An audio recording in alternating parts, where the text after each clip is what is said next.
Bapak, Ibu, dan saudara-saudara yang diberkati oleh Tuhan Yesus Kristus, kalau kita disuruh memilih, pilih yang buruk atau pilih yang baik, maka pastilah kita semua akan memilih yang baik. Betul?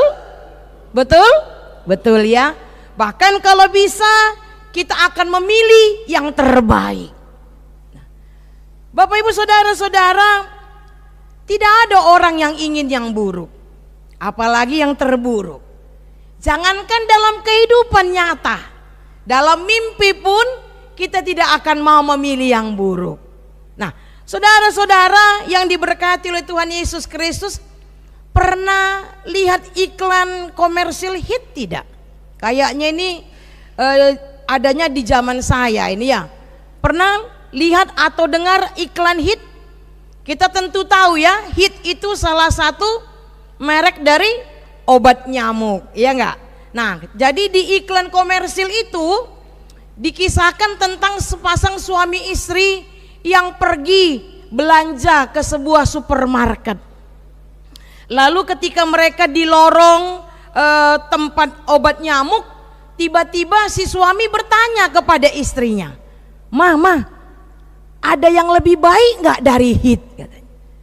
Lalu jawab istrinya apa, Bapak, Ibu, saudara-saudara? Istrinya berkata apa? "Kalau yang mahal sih banyak," katanya. Nah, Bapak, Ibu, saudara-saudara, dari pertanyaan si suami kepada si istri itu mau menunjukkan kepada kita bahwa dia berusaha untuk mencari yang terbaik. Ya. "Mama, ada nggak yang lebih baik dari hit?" Yang lebih mahal sih ada. Dari jawaban si istri dia juga mau mengatakan yang lebih baik nggak ada lagi, yang lebih mahal banyak. Nah, Bapak, Ibu, saudara-saudara yang diberkati oleh Tuhan Yesus Kristus, memang wajar kalau kita memilih yang baik, yang lebih baik, bahkan yang terbaik. Justru yang aneh, yang tidak wajar ketika kita malah memilih yang buruk, bahkan yang lebih buruk dan yang terburuk. Nah, pertanyaannya bagi kita adalah, sudahkah pilihan kita itu adalah pilihan yang baik? Sudahkah pilihan kita itu merupakan pilihan yang terbaik? Kalau kita mau jujur, Bapak, Ibu, dan saudara-saudara, ternyata walaupun kita tahu itu baik, ternyata belum tentu semua orang akan memilih yang baik. Ini yang aneh. Kalau tadi kita sepakat mengatakan bahwa semua orang akan memilih yang baik, tapi pada faktanya, Bapak, Ibu, saudara-saudara, kadangkala kita tahu itu baik tetapi malah tidak memilihnya. Kita tahu itu tidak baik, justru malah kita memilihnya. Itu sebabnya kita sering salah memilih, bukan?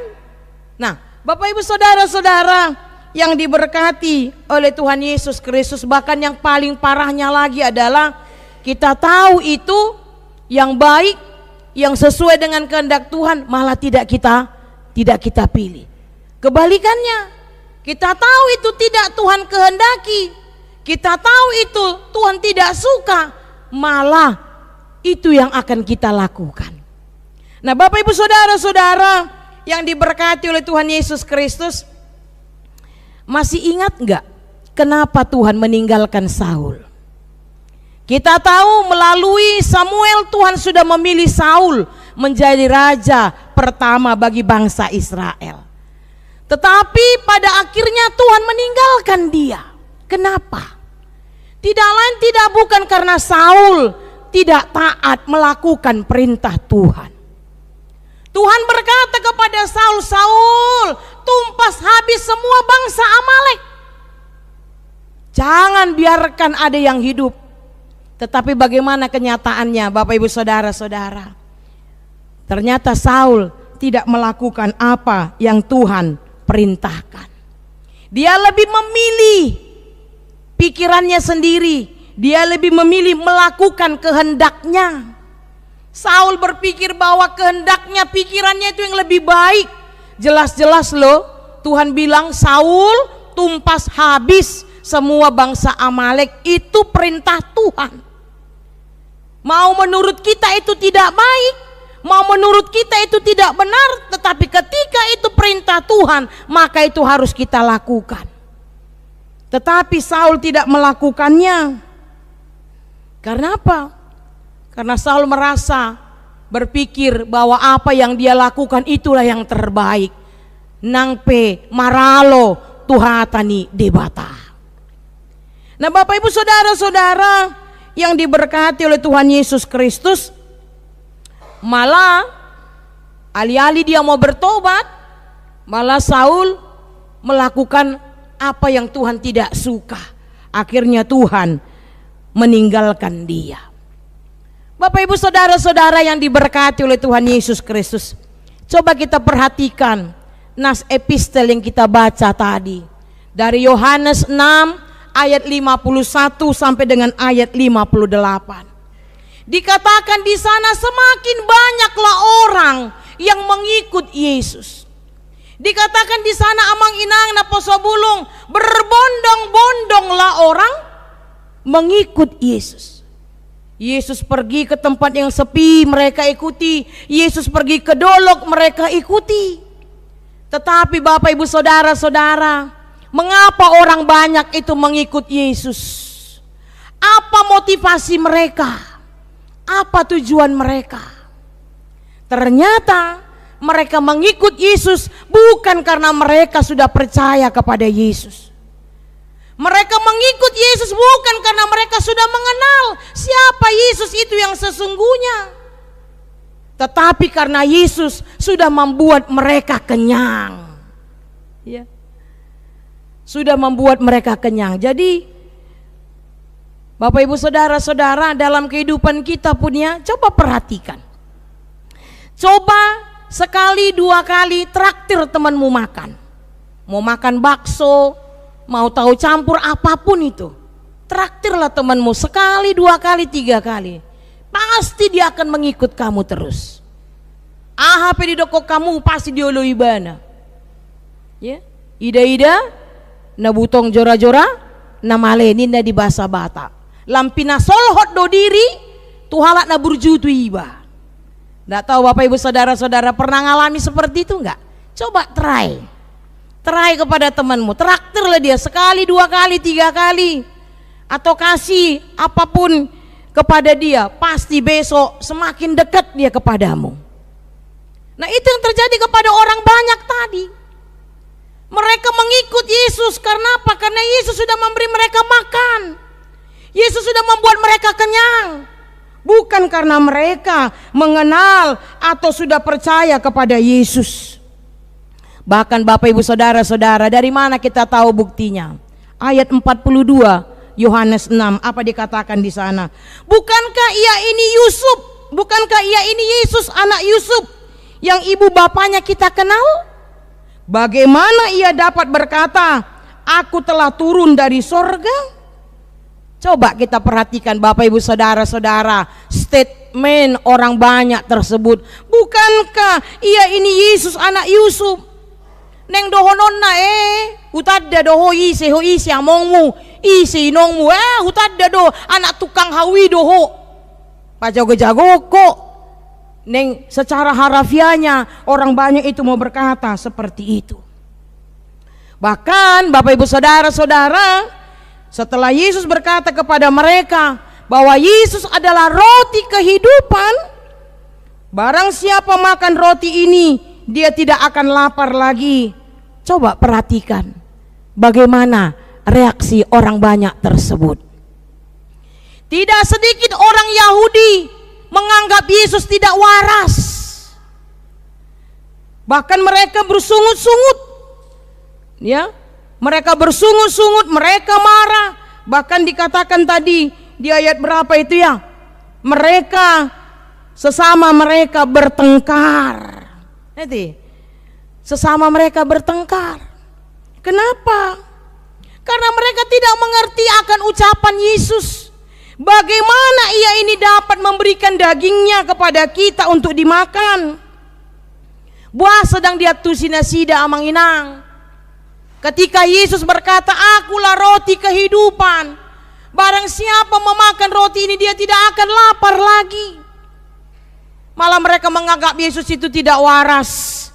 Mereka bertengkar, mereka malah mempertanyakan bagaimana ia bisa memberikan dirinya, dagingnya kepada kita untuk dimakan. Kenapa? Karena mereka memakai akal pikirannya sendiri. Mereka tidak tahu bahwa Yesus adalah keselamatan dunia ini.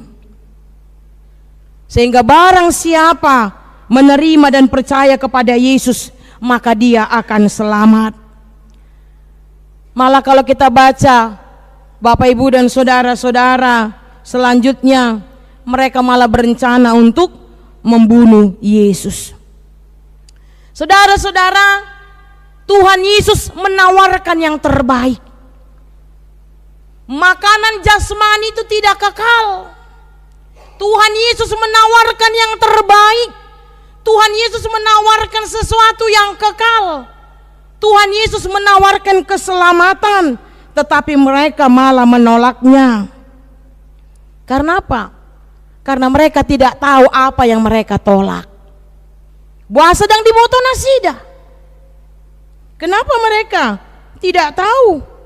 Padahal mereka melihat sendiri mujizat yang dilakukan Yesus. Hati yang menginang naposo bulu. Kenapa mereka tidak tahu? Mereka menolak karena mereka tidak tahu apa yang mereka tolak. Sama seperti orang tua, ibu-ibu, hati inang taleodo na terbaik tu yang nakotai dangi, kita berikan makanan, ya misalnya ikan tenggiri, ale roma geleng tai, mau fried chicken, ninadokan fast food. Isi hamu amang inang nahya mengalami songoning. Udah dibikin sop yang bagus, makanan yang bervitamin, bergizi, tapi malah ndak mau, malah milih makanan fast food.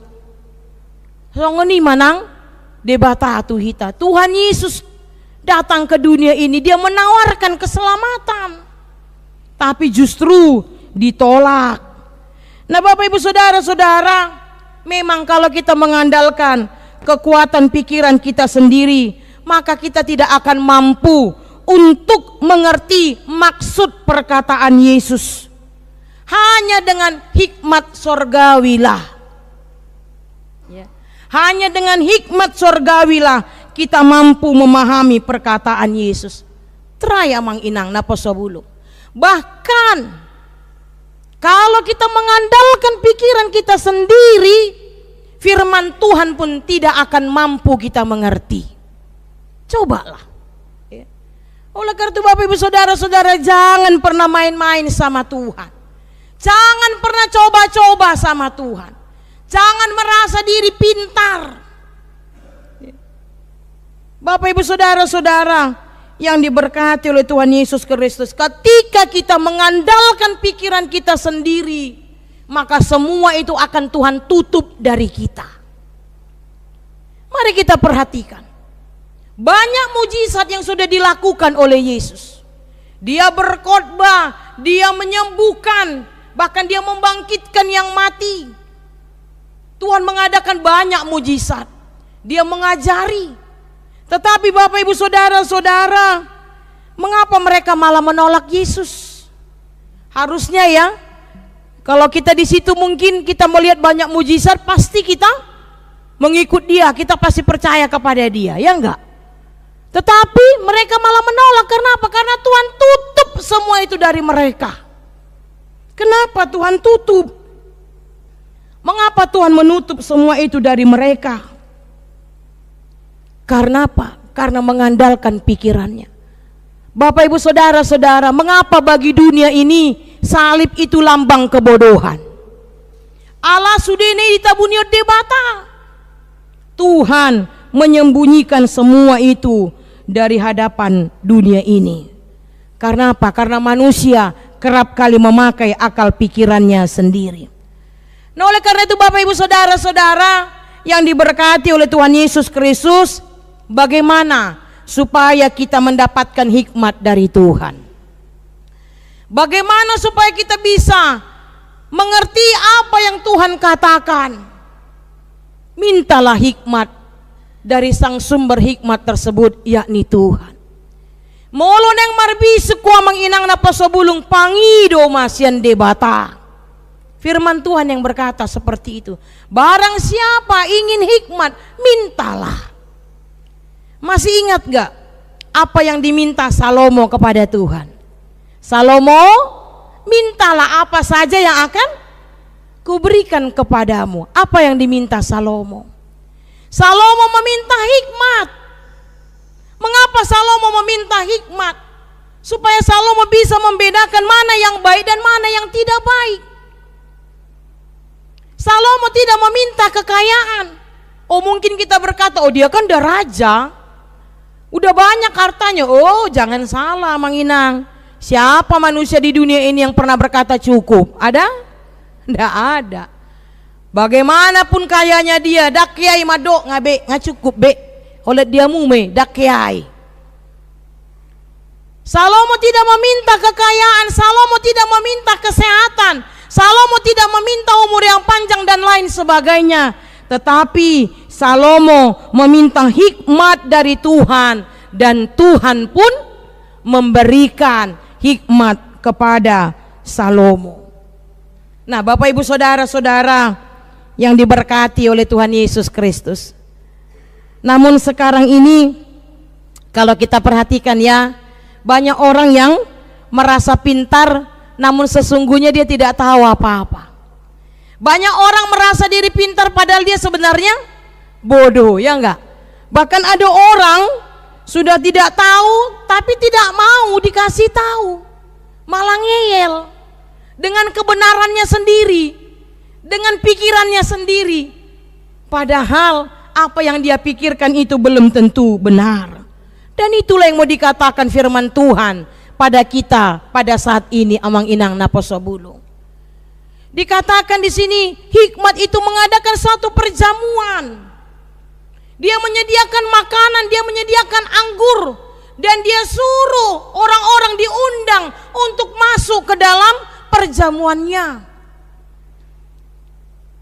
Artinya Bapak Ibu Saudara-saudara, Tuhan menyediakan hikmat kepada kita. Tuhan menawarkan hikmat kepada kita. Tinggal kita datang kepadanya, kita meminta hikmat itu, kita menyambut hikmat itu, supaya kita diberikan hikmat yang daripada Tuhan. Bapak Ibu Saudara-saudara yang diberkati oleh Tuhan Yesus Kristus, ada upasa orang Batak yang mengatakan ijuk di para-para, otang di parlabi-labian, na bisuk, na punahata, na oto, tupang gadisan. Amang inang na posobulong dari upasa ini mau dikatakan kepada kita bahwa tidak ada seorang pun manusia di dunia ini yang mau jadi orang bodoh. Ada enggak? Coba angkat tangan. Siapa tahu ya, inang pendeta kalau mereka pengen jadi orang pintar, pengen orang yang berpengetahuan, berhikmat, muluau, tong ma, lo magabinao tuau. Ada ndak? Ndak ada ya. Kalau ada orang pengen jadi orang bodoh berarti nong marsahit di, nong lari 2 ampere nih. Sebaliknya apa? Kita akan berusaha bagaimana supaya kita jadi orang pintar. Coba orang Batak ya, orang tua, dia membuat anaknya les di sini, les di sini, les di sini. Bahkan ada lagi yang memanggil guru privat ke rumah. Tujuannya apa? Supaya anaknya ini jangan jadi orang bodoh, asal unang tupang gadisan. Tidak sedikit orang tua itu mengeluarkan uang yang banyak dengan tujuan supaya anaknya menjadi orang yang pintar, berpengetahuan, yang hebat. Apalagi mahalak Bata ate yang menginang ya. Hugogo pemasari arian nang botari lao pasikolahon geleki. Bapak saya pernah ngomong begini ke kami amang inang ya, apapun cita-cita kalian Bapak akan dukung ya. Kalau Bapak nggak punya uang, rambut Bapak ini Bapak jual katanya, padahal rambutnya pun 2 cm-nya. Kalau dijual pun belum tentu laku. Tetapi artinya apa? Ada tekad bagaimana supaya kita bisa menjadi orang yang pintar. Nah, walaupun demikian Bapak Ibu Saudara-saudara, bagaimana kenyataannya? Ngadi bain kursus sison, kursus sisan, ngadi jo guru privat. Apakah semua anak kita itu menjadi anak yang pintar? Ternyata tidak. Ya, ternyata tidak. Kenapa Bapak Ibu Saudara-saudara? Ingatlah, kepintaran, pengetahuan, hikmat itu berasal dari Tuhan. Amsal 1 ayat 7 mengatakan, permulaan pengetahuan adalah, terus kamu, permulaan pengetahuan adalah takut akan Tuhan. Nah, oleh karena itu Bapak Ibu Saudara-saudara, semakin banyak memang orang yang tidak takut lagi kepada Tuhan. Ido tahe manginang, jujur bima jolo hita. Ya. Sipata ubiarat do hita tu dongat tajol masyantu debata. Dan yang uparana ubiarat do hita tu begu siantu debata. Bapak Ibu Saudara-saudara, permulaan pengetahuan adalah takut akan Tuhan, tapi faktanya nuengon tidak sedikit orang yang tidak lagi takut kepada Tuhan. Tahu ini tidak Tuhan suka tapi tetap dilakukan. Tapi coba tudongan najol mau ubiaran, apalagi sama hantu, indah kan? Dak koto, adong dope hamu nama biar tu begu tahe. Ya. Dan adong pardumo ni nama te dot nama ngulun na eletong dope. Nama te dipakulingi. Ya enggak? Lewat kuburan, permisi, inna do kan? Siapa di sini pernah punya pengalaman seperti itu? Saya ingat ketika saya masih kecil, tapi itulah bodohnya saya. Ya. Teman saya bilang, Yan, ndak boleh nunjuk kuburan, nanti jarimu jadi bengkok katanya. Ya. Bodohnya saya ikuti. Lihat tuh, ada apel di kuburan itu, nih ngoma menunjuk, ya, karena takut. Kalau kami pulang amang inang ke kampung mama kami, ke Litong Nihuta, itu kami akan lewati banyak kuburan yang gede-gede, besar-besar kuburannya. Tak jarang mama kami bilang begini ketika melewati kuburan, bilang satabi opung katanya. Saya iseng, sama siapa mak ngomong opung, asip mababam dok ko masongon ini na dok. Seperti itu. Nah, firman Tuhan hari ini mau mengatakan kepada kita Bapak Ibu Saudara-saudara, kalau engkau ingin menjadi orang yang berhikmat, takutlah akan Tuhan. Karena Tuhanlah sumber pengetahuan, kepintaran dan hikmat. Mintalah kepada Tuhan, maka Tuhan akan mengaruniakan hikmat itu kepada kita. Nah, oleh karena itu, agar kita menjadi orang yang berhikmat, maka takutlah akan Tuhan. Bagaimanakah hidup orang yang takut akan Tuhan? Taat dan setialah melakukan kehendaknya, maka Tuhan akan mengaruniakan hikmat itu kepada kita. Oleh karena itu Bapak Ibu Saudara-saudara, firman Tuhan hari ini mengingatkan kepada kita, mari kita membuang kebodohan itu dan mari kita minta hikmat daripada Tuhan, supaya kita tahu mana yang baik, mana yang tidak baik, yang sesuai dengan kehendak Tuhan. Amin. Kita berdoa.